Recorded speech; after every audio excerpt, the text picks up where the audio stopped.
के दरमियान आबाद वो गैरतमंद लोग आते हैं जिन्हें दुनिया न्याजी पठान के नाम से जानती है। रोकड़ी दरअसल न्याजी कबीले की एक मशहूर शाख सब ट्राइब है जो पश्तूनों के बड़े कबायली ढांचे से ताल्लुक रखती है। पश्तून कबाइल की तारीख बहुत गहरी है, जिनका सिलसिला नसब कैस अब्दुल रशीद से जा मिलता है। वही तारीखी शख्सियत जिसे पश्तूनों का जद अमजद कहा जाता है।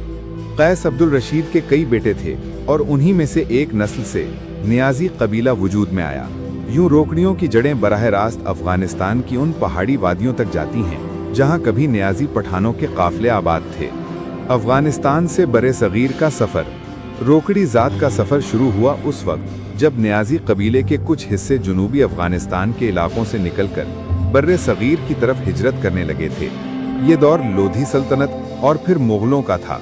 तारीखी रिवायात बताती हैं कि नियाजी कबीले के मुख्तलिफ गिरोह पंजाब, सरहद यानी अब खैबर पख्तूनख्वा और सिंध के इलाकों में आकर आबाद हुए।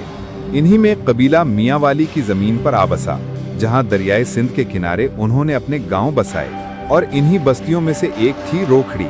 गांव रोकड़ी का नाम ही बाद में रोकड़ी खानदान की शनाख्त बन गया। यानी रोकड़ी दरअसल एक जोग्राफियाई निस्बत है, जैसे कोई कहे कोटला वाला या चक्री वाला।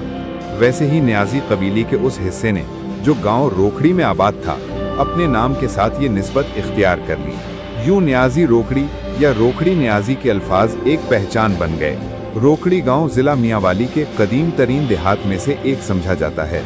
ये वो खित्ता है जहां पश्तून तहजीब और पंजाबी सकाफत ने एक दूसरे के साथ घुलकर एक मुनफरिद माशरती रंग पैदा किया।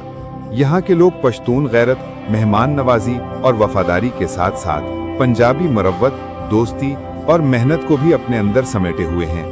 रोकड़ी गांव की जमीन जरखेज है।